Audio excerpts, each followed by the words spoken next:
boa tarde. Boa tarde a todos os companheiros e companheiras que estão aqui. Vamos me apresentar, eu sou Rosalina Amorim, sou secretária nacional de Meio Ambiente da CUT Brasil. E a gente quer chamar aqui, vamos fazer um painel sobre transição energética justa para o sul global, trabalho decente e combate à pobreza energética. Para fazer esse debate, eu gostaria de chamar aqui a companheira Kaira Risse, que é da CSA. Quando for fazer sua intervenção, peço que se apresente. Gostaria de chamar a companheira Laila Peranha, da TUED.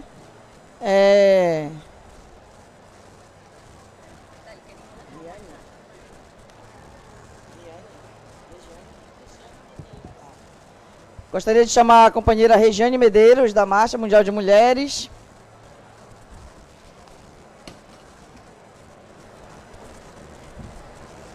Companheiro Tiago Alves, do MAB.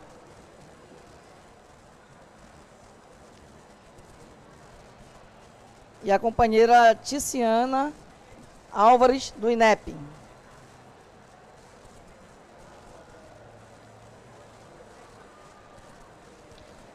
Pessoal, vamos combinar 6 minutos para cada, tá? Para que a gente possa, se tiver um tempinho, depois abrir algumas intervenções para o plenário. Então, quero começar com a Kaira. Kaira. Muchas gracias. Buenas tardes, compañeros, compañeras. Mi nombre es Kaira Risse, secretaria de Desarrollo Sustentable de la Confederación Sindical de Trabajadores y Trabajadoras de las Américas, CSA. Para nosotros, esta actividad fundamental en el marco de esta COP30, pero sobre todo en el marco de esa centralidad de la temática de lo que es la transición justa. Para nosotros hablar desde la CSA del tema de una transición energética va sustentada y soportada en el marco de una transición justa que centra la vida, que centra las necesidades de la clase trabajadora, pero que articula también las necesidades de la población que está en las comunidades, en los territorios, que en su mayoría somos la clase trabajadora. Y para nosotros es fundamental este trabajo de articulación sobre hablar de transición energética enmarcado en lo que es la transición justa. Una transición justa que abarca el tema de justicia ambiental fundamentalmente por la necesidad, ¿verdad?, de tener espacios energéticos con bajo consumo de carbono, pero que también va en la necesidad de democratizar esa energía, de tener una democratización energética que llegue realmente ese servicio energético a las comunidades, a la clase trabajadora, que sirva para las necesidades de vida digna de la población. No simplemente es un tema de transicionar de un modelo a otro, enmarcado en procesos meramente mercantilistas y meramente de recuperación, en este caso, de recursos en su mayoría para grandes empresas transnacionales que muchas veces llegan a nuestros pueblos del sur global para cooptar realmente no solamente el recurso, sino también para soportar sus ganancias sobre la precarización de la vida, la precarización de la clase trabajadora, la precarización de las comunidades, y lo que va haciendo es cambiar de un sistema a otro, no solo manteniendo las brechas de desigualdades, sino aumentando esas brechas de desigualdades. Desigualdades en el marco de justicia fiscal, desigualdades en el marco de la justicia ambiental, de la justicia de género y definitivamente también en el marco de precarizar condiciones laborales de trabajadores y trabajadoras. Para la CSA es importante este espacio de conversación y articulación, no solamente porque lo vemos desde el movimiento sindical, sino que es una agenda que construimos colectivamente, es una agenda que construimos con nuestras afiliadas, en este caso como en Brasil con la CUT de Brasil, lo hacemos también, ¿verdad?, articuladamente con movimientos populares en el espacio de la Jornada Continental por la Democracia y contra el Neoliberalismo, porque hablar de los procesos de transición y hablar de la justicia climática y la justicia ambiental tiene que ser un proceso de alianza con movimientos ambientalistas, con movimientos feministas, con nuestros compañeros y compañeras parceros, que muchas veces lo decimos, son los cooperantes. Está el TUED, está la Fundación Friedrich Ebert, hay distintas otras fundaciones, y también articular ese trabajo desde el marco normativo para trabajadores y trabajadoras que articulamos como uno de los mandantes de la OIT. La mirada de la transición justa tiene una mirada multifacética, tiene una mirada que requiere un trabajo colectivo de construcción de alianza. Por eso para el movimiento sindical es fundamental marcar que no hay transición justa sin los trabajadores y las trabajadoras y sin ese proceso de alianza. Gracias.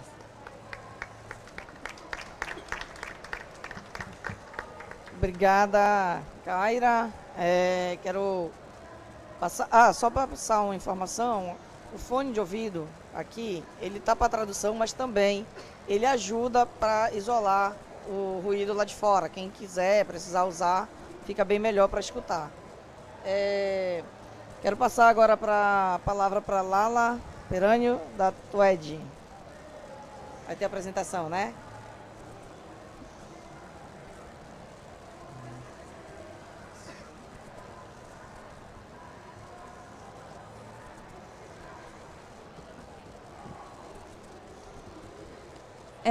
Hoy, boa tarde, compañeros, compañeras. Me llamo Lala Peñaranda.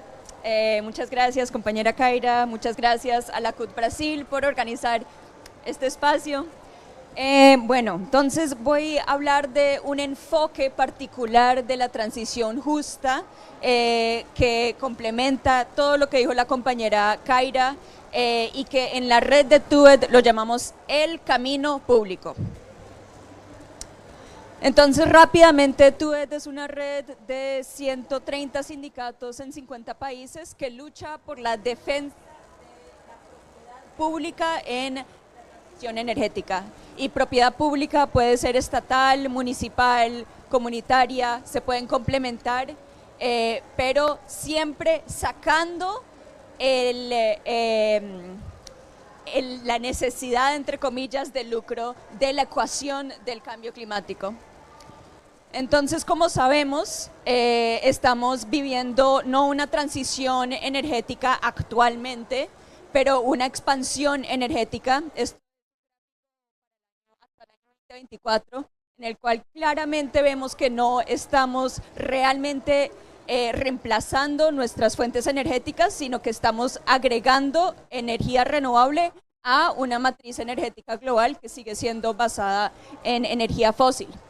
Entonces, en TUED mantenemos la tesis que el enfoque neoliberal de crecimiento verde o de capitalismo verde de la transición energética está en una crisis profunda, no está cumpliendo con sus propias metas. Uno, cuando lee los reportajes del Banco Mundial, año tras año tras año fallan en sus propias promesas y sin embargo no hay una reevaluación de por qué carajos están fallando estas metas.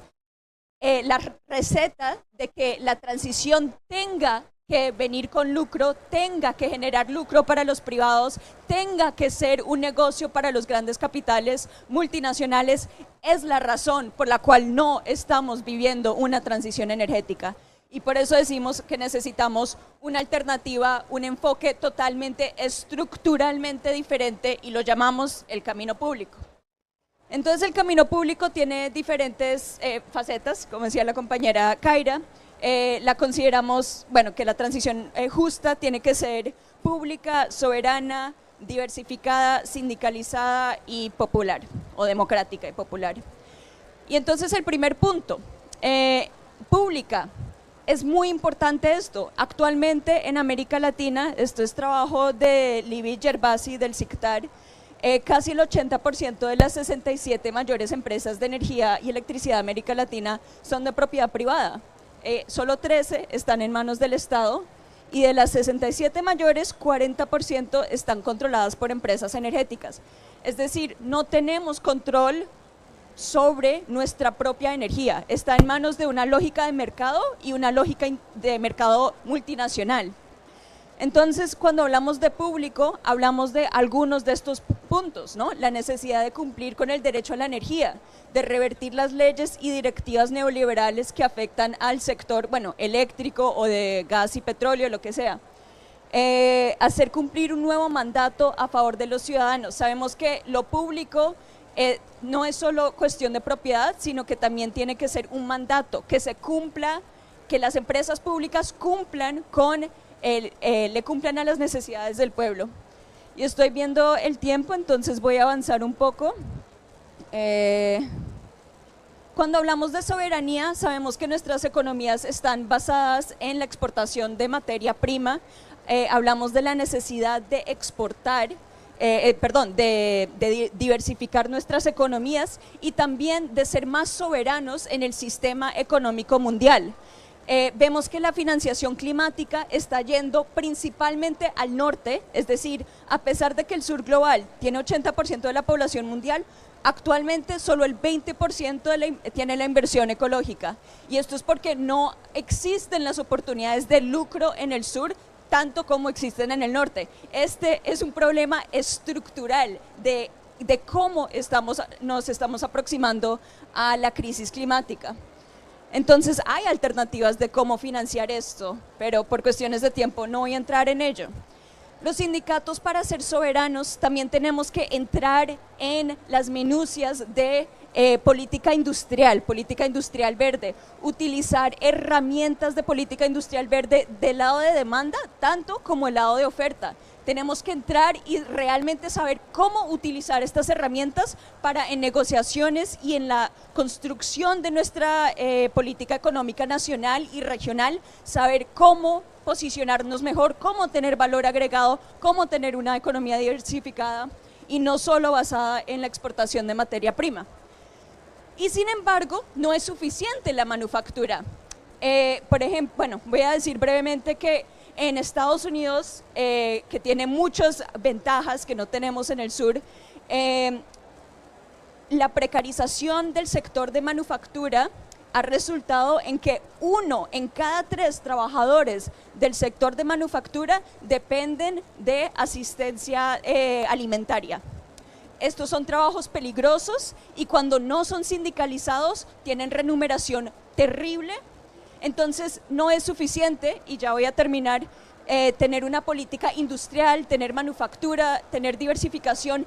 Siempre en esos sectores tenemos que tener sindicatos independientes y fuertes, o si no, simplemente no se va a socializar esa riqueza generada en nombre de una economía soberana e industrializada. Entonces hay diferentes ejemplos de lo que ha hecho TUEDSUR. Por cuestiones de tiempo lo voy a dejar ahí, decir que hemos trabajado con el Sindicato de Petróleo de Colombia, de Carbón, entre otros, y que viva el camino público. Gracias.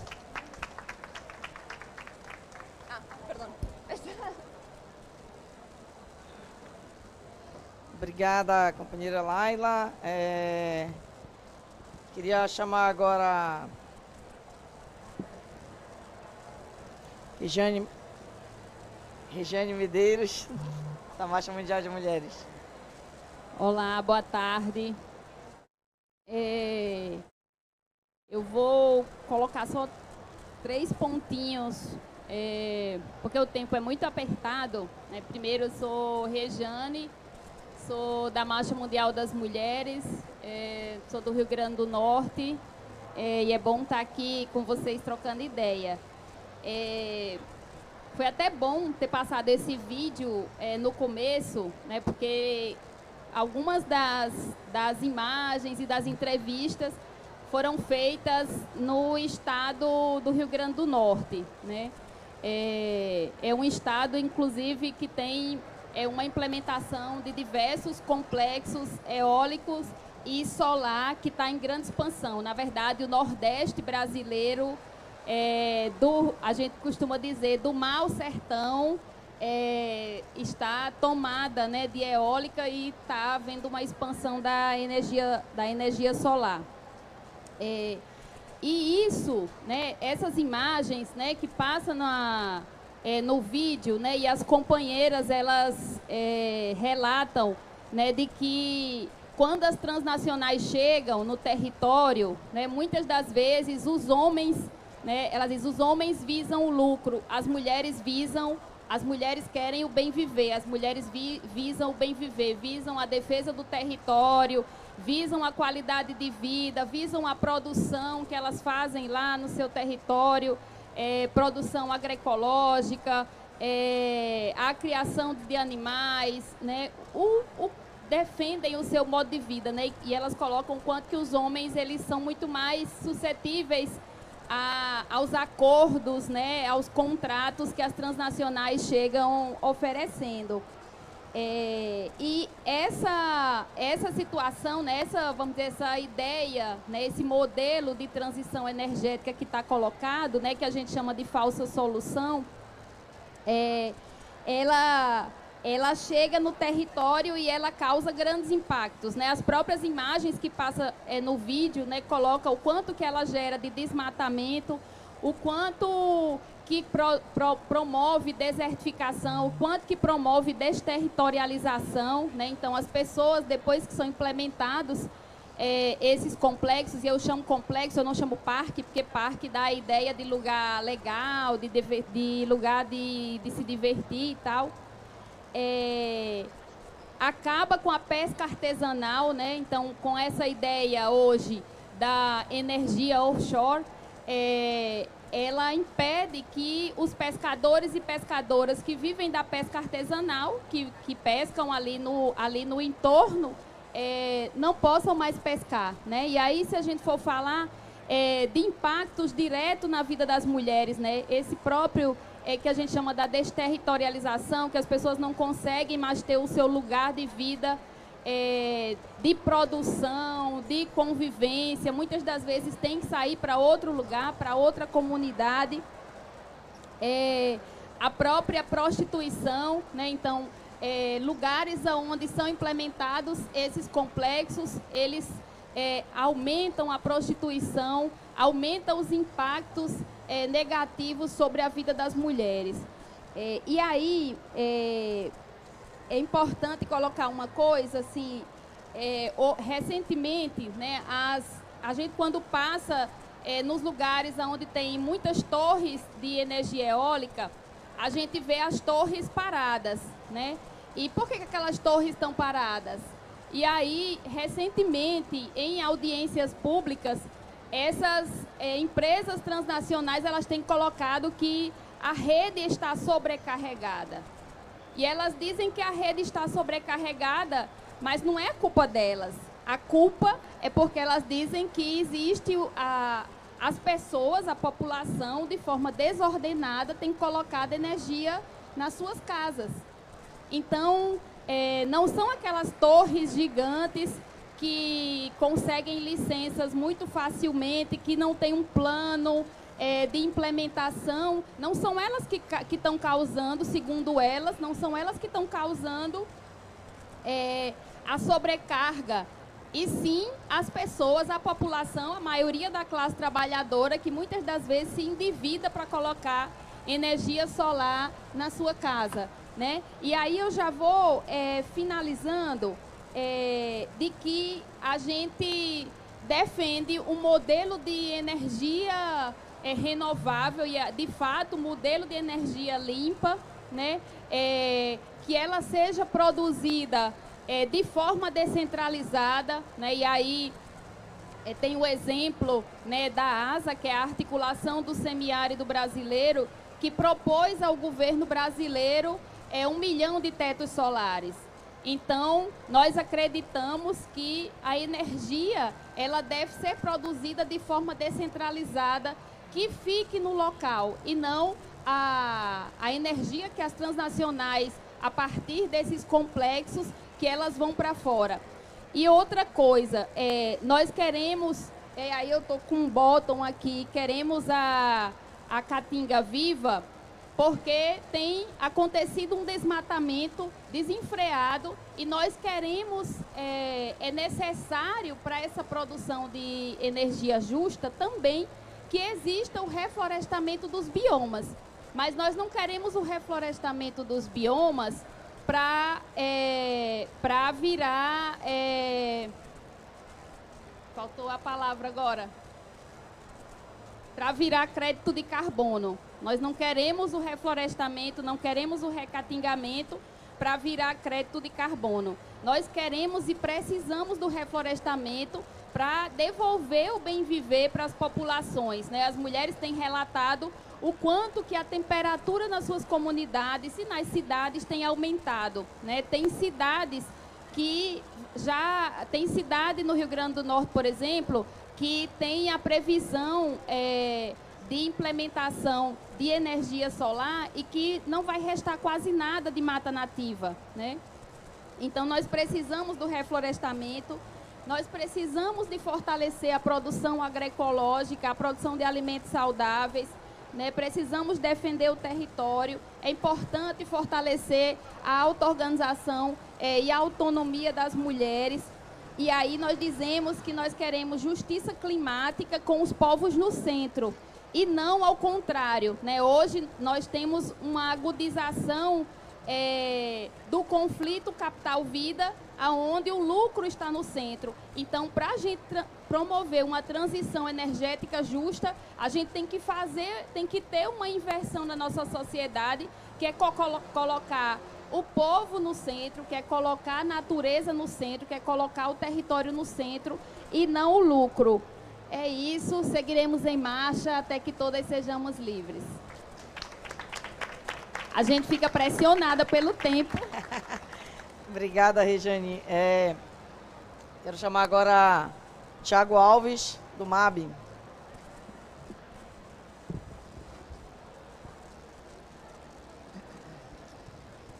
Boa tarde a todos e a todas. Tá muito quente aí? Aqui tá um pouquinho, eu vim de Minas Gerais. O nosso calor lá é um pouquinho diferente desse. Muito bem, pessoal. Eu sou do Movimento dos Atingidos por Barragens, o MAB.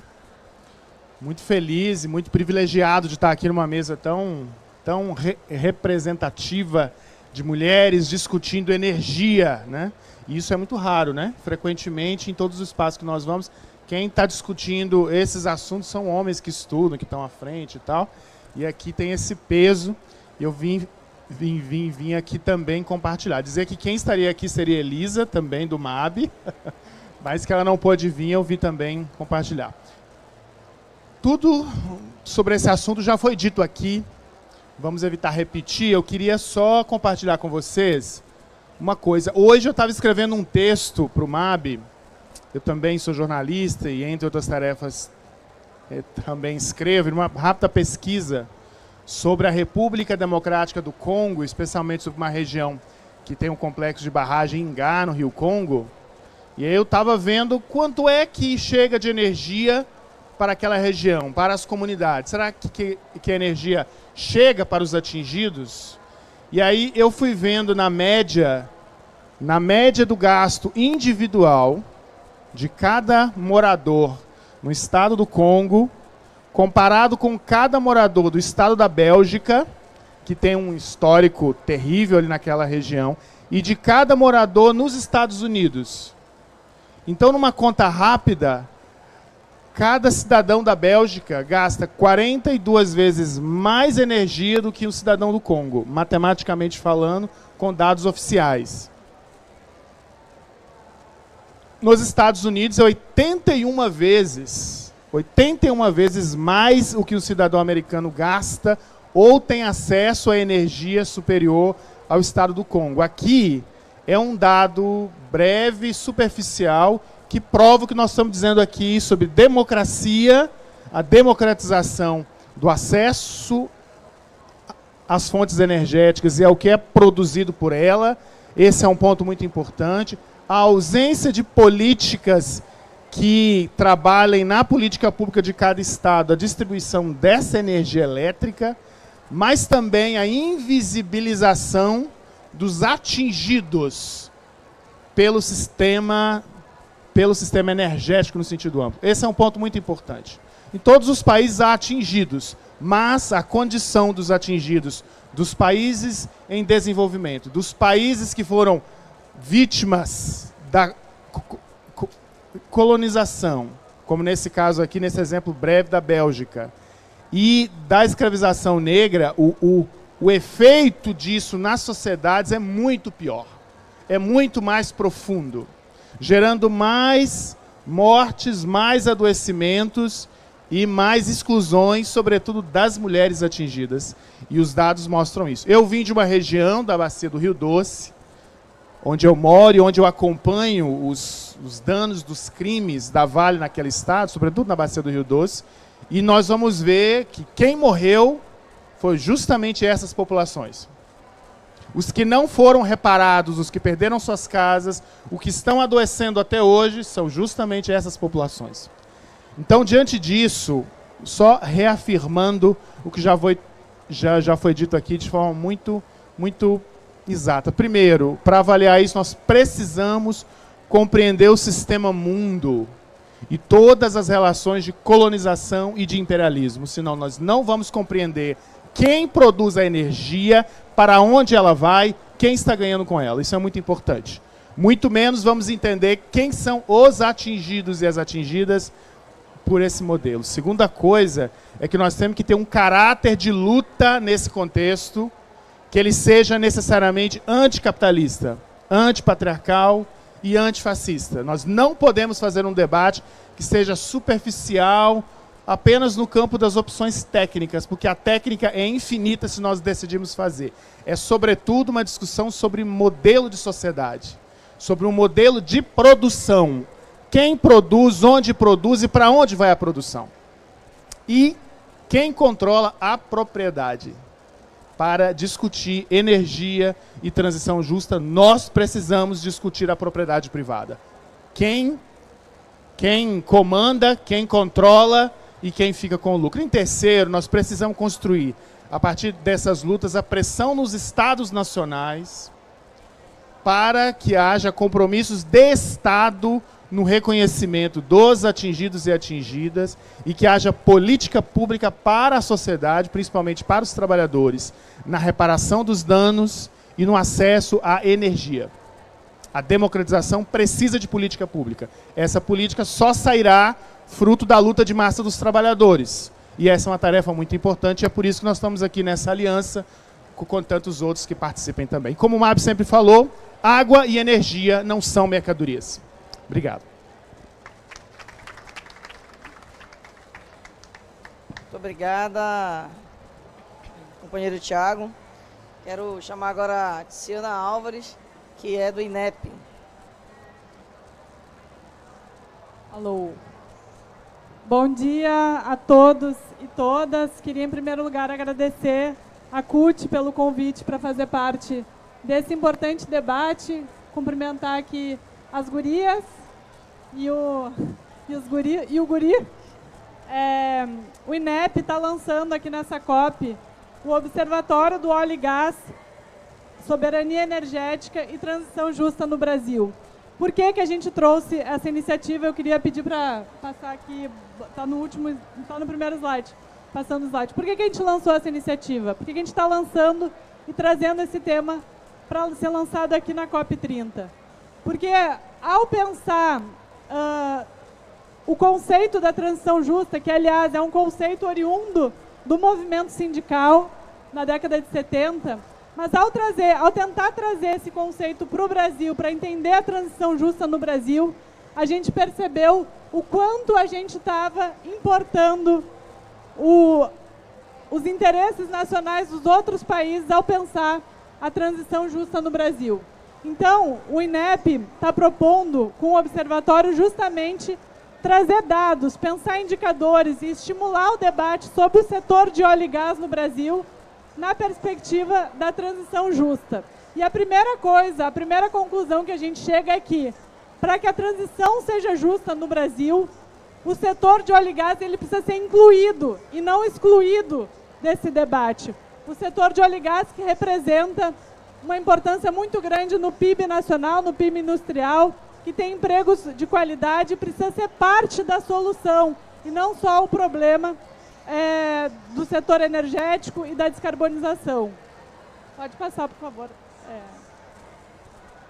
Então, por que a gente está fazendo isso? Porque o Brasil precisa construir uma trajetória própria para a transição energética que considere o setor de óleo e gás a partir do nosso perfil próprio de emissões, que é diferente da OCDE, que é diferente da média mundial, que é diferente dos países desenvolvidos. E a gente precisa colocar no centro o debate da industrialização verde, porque não vai ter transição justa no Brasil se a gente não conseguir alavancar um novo processo de desenvolvimento nacional que tenha a indústria verde e o setor energético como um vetor importante dessas mudanças. Então, qual a perspectiva? Basicamente, gente, todo esse processo foi pensado para evitar que se forme um pensamento único, para evitar que a gente importe um pensamento único, né? Então, nós temos esse risco, é um risco que a gente está correndo, né? Que o pensamento único que diz como a Europa tem que fazer, como a China tem que fazer, se aplique aqui para a gente. A gente está dizendo que não, que o Brasil tem características próprias, que o Brasil é um país, é uma grande potência energética no setor de óleo e gás, mas também desenvolveu por razões de segurança energética os biocombustíveis, que na década de 70 trouxe e construiu a Itaipu Binacional. Nós precisamos pensar, então, também num caminho próprio a partir de agora. Por quê?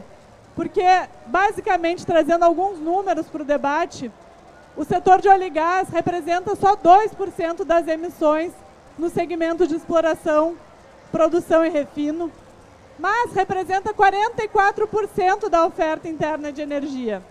Representa 11% do PIB industrial no Brasil e tem uma média salarial dos trabalhadores do setor de óleo e gás, em média, 6 vezes maior do que a média dos trabalhadores geral no Brasil. Então, não dá para fazer esse debate excluindo um setor tão importante para a gente. E aí, quando a gente pensa que tem que incluir, aí o debate, a pergunta que vem e a resposta que a gente quer tentar trazer é: então, de que forma incluir o setor de óleo e gás na solução e não só no problema? E aí é o debate que a gente tem que fazer sobre os destinos da renda petroleira. E como é que o Brasil é capaz de pensar um projeto nacional de desenvolvimento que tenha na coordenação estatal, que tenha uma visão pública e uma saída pública para esse problema. Porque não vai ser os lobbies setoriais que vão resolver o problema. Não vai ser vindo empresa de renováveis lá da China ou de outros países que vão dizer aqui como é que a gente vai gerar emprego de qualidade, que vão querer desenvolver cadeias produtivas no Brasil, que vão fazer o adensamento produtivo das cadeias no Brasil. Então é por isso que a gente diz que para que haja realmente uma transição energética justa no Brasil, é preciso, primeiro, incluir aqueles que são responsáveis pela maior geração de energia no Brasil, para que não haja pobreza energética, para que a gente consiga tornar a energia mais acessível e não mais excludente para o povo brasileiro. Segundo lugar, então tem que incluir o setor de óleo e gás. Segundo lugar, tem que ter coordenação estatal. E o nosso observatório traz como um eixo super importante a questão da política do Estado brasileiro, do papel do Estado na coordenação desse processo. E 3, é preciso incluir a maior empresa do Brasil, que é a Petrobras, nesse debate. O Brasil precisa ter metas de descarbonização que enquadrem as suas próprias empresas e também as empresas dos outros e também as privadas. Então as metas não podem vir das empresas para o Brasil. Tem que vir do Brasil, as empresas, sejam elas públicas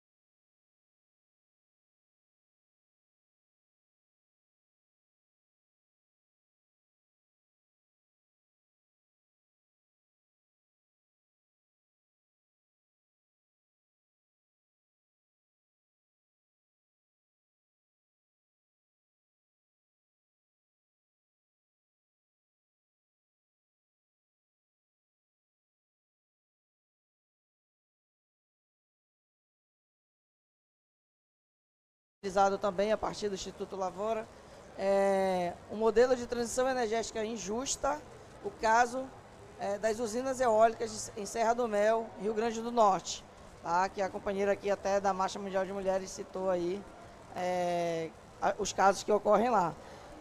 Nós temos um tempinho, eu queria disponibilizar aqui para vocês 2 intervenções. E aí eu queria, como política de gênero, a gente queria colocar um homem e uma mulher companheira lá. Pode... Thali, pode levar o microfone para ela? E mais algum homem queira fazer intervenção? Senão eu abro para outra mulher.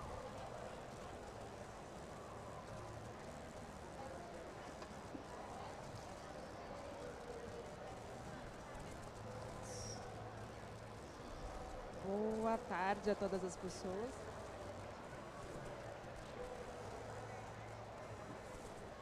Som. Boa tarde a todas as pessoas. Eu gostaria de parabenizar a mesa, porque a gente teve intervenções bastante interessantes e potentes no sentido de discutir o caminho, para essa transição justa, um caminho que considere as questões de gênero, que considere diversidade, que faça um caminho levando esse debate para a responsabilidade do Estado, que é tão importante, uma vez que não são apenas as empresas que têm que avançar nesse sentido, e se a gente deixa, obviamente, na mão das empresas, a probabilidade da desigualdade se perpetuar ela é muito maior. Porém, todavia, entretanto, eu gostaria de perguntar para a mesa onde fica o debate racial para considerar a transição justa, uma vez que boa parte das intervenções levaram em consideração a questão de gênero, que é fundamental, mas se a gente não lembrar que na sociedade brasileira, nas sociedades latino-americanas, o racismo ele cumpre um papel estrutural, a gente vai dar sequência nas desigualdades tal qual elas estão dadas, E aí, inclusive, quando a gente fala de gênero e não considera a interseccionalidade, como mulheres negras são muito mais afetadas pelo machismo, ou são afetadas com uma certa particularidade pelo machismo, a gente também não avança no debate de gênero genérico. Então, eu gostaria de deixar essa problematização para a mesa. A gente tem, inclusive, a pesquisa do INESC, que saiu recentemente, que indica que mulheres negras pagam mais impostos nas contas de energia, um número bastante...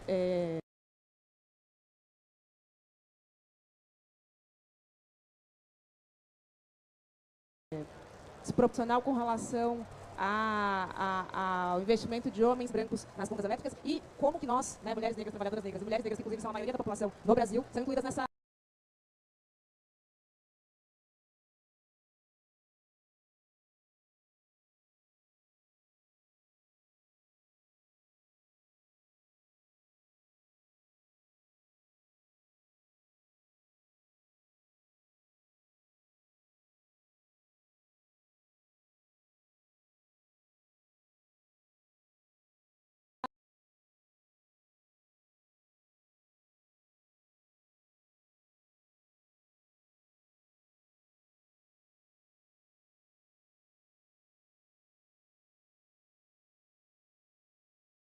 balança para pensar e desenhar um caminho para essa transição justa de maneira efetiva.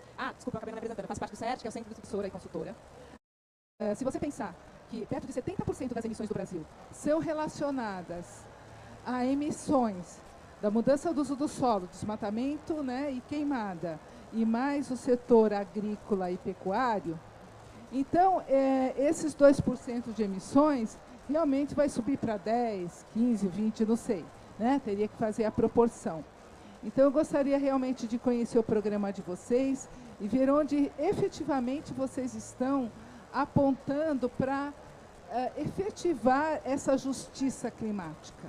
Você está entendendo? Efetivar a justiça climática com alternativas para mudar esse eixo do plástico e também com relação a energias realmente renováveis e realmente obedecer às necessidades do planeta com relação ao licenciamento ambiental. Ok, obrigada. Vamos passar agora para vocês, retornar. E aí, um minutinho e meio, para responder as questões e também fazer as considerações finais. Eu acho que esse debate ele é extremamente importante, né? A Central Única dos Trabalhadores ela vem construindo essa discussão sobre transição energética justa para que a gente possa cada vez mais ampliar nos diversos espaços de atuação, né? Tanto da classe trabalhadora, dos movimentos sociais também, né? E com todas as populações que fazem, né, a discussão sobre a justiça climática. E a justiça climática, para a gente, ela de fato tem que ter, né, muita discussão, muito debate, garantia, né, dos direitos humanos, garantia dos direitos ambientais, né, e também uma mudança do ponto de vista da sustentabilidade no nosso modo de vida. Vamos começar. Kaira. Gracias, Vera.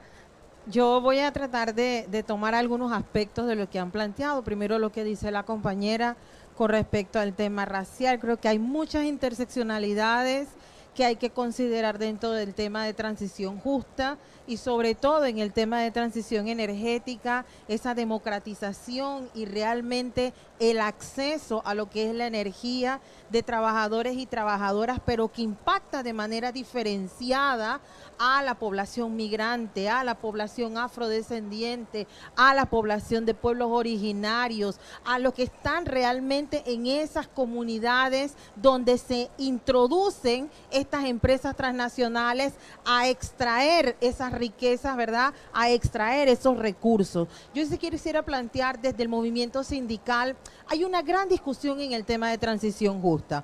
Cuando hablamos del concepto de transición justa que enmarca la transición energética, nosotros decimos, hay que plantearlo centrando trabajo decente, justicia social, que vaya enmarcado en el tema de una justicia fiscal, una distribución real de los recursos y de las riquezas, ¿verdad? Pero también que vaya enmarcado en una justicia ambiental.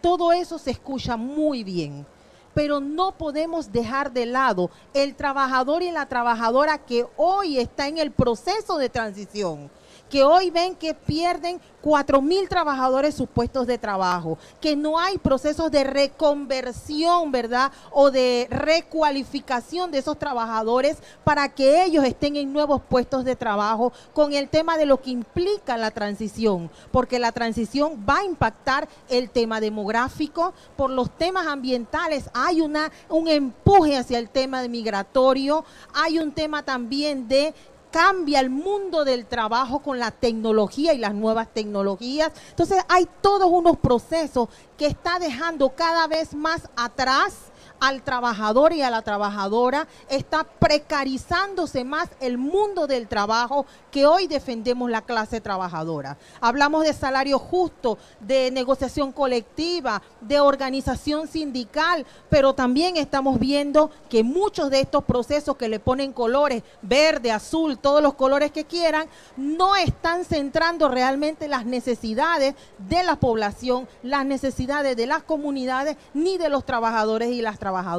Esto no es quitar a uno y poner a otro. Esto es el tema de considerar a todos los trabajadores y trabajadoras y a las comunidades con sus necesidades, porque el clima realmente y el tema el impacto climático no nos pide permiso, y eso aquí en Brasil fueron más que testigos de ese tema, con inundaciones, con el tema del cambio climático en general, así que realmente para nosotros este es un tema de construcción colectiva. Gracias. Obrigada, Kaira. Passar para Lala, minutinho. Sí, muchas gracias, compañera, por la pregunta.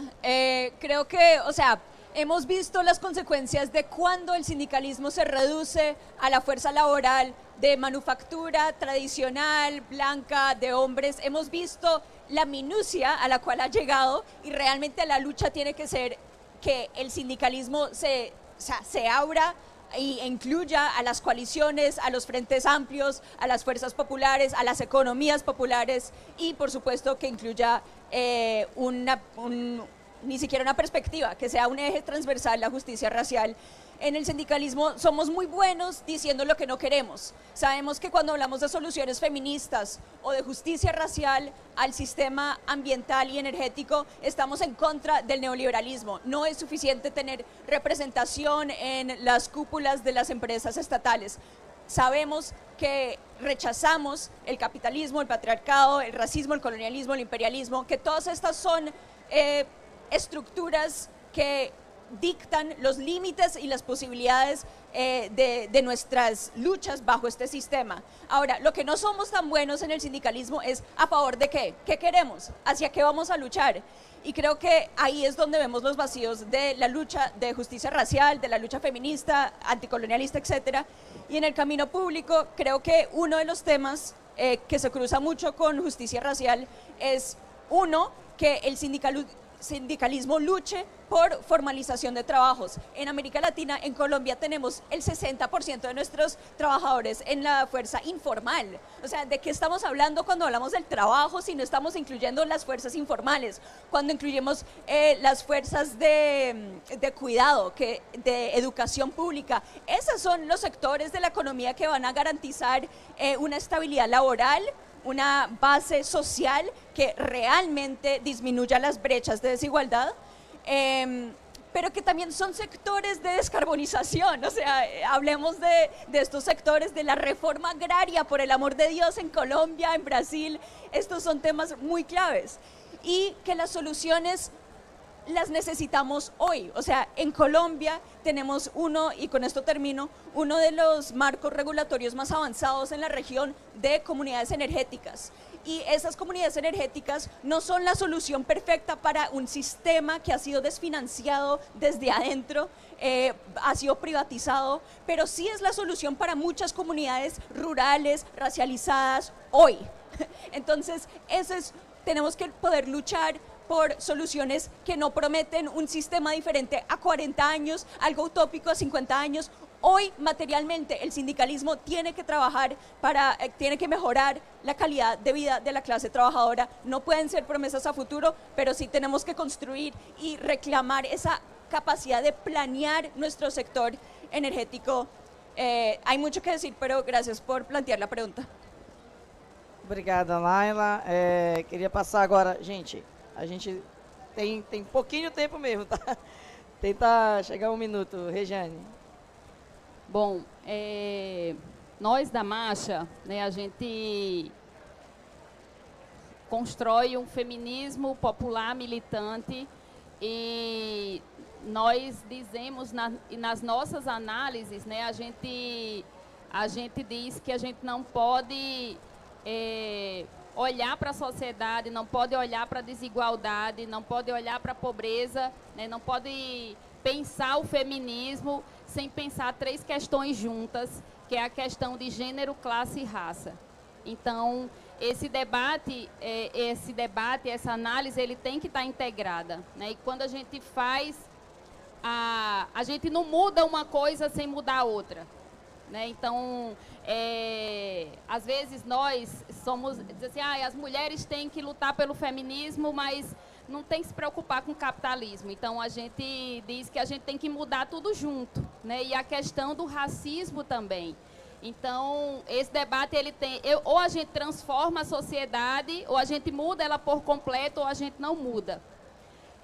E nesse debate da justiça climática, né, quando a gente vai olhar, né, para os impactos, seja no campo, na cidade, né, a gente percebe, inclusive, que existe um racismo ambiental, né? As maiores comunidades, bairros, os territórios que são impactados são os territórios onde está a classe trabalhadora, onde estão as mulheres, onde estão as mulheres negras, os negros. Então, é onde está a maioria da população trabalhadora. Então, também existe um racismo ambiental, né? E esse debate e as ações, elas também, hoje, inclusive, têm a própria Marcha das Mulheres Negras tem trazido esse debate, né, que vai acontecer daqui 15 dias, né, esse debate da reparação, né, então, que é um debate muito forte que tem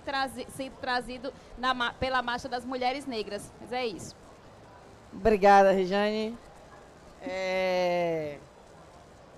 Tiago, um minutinho.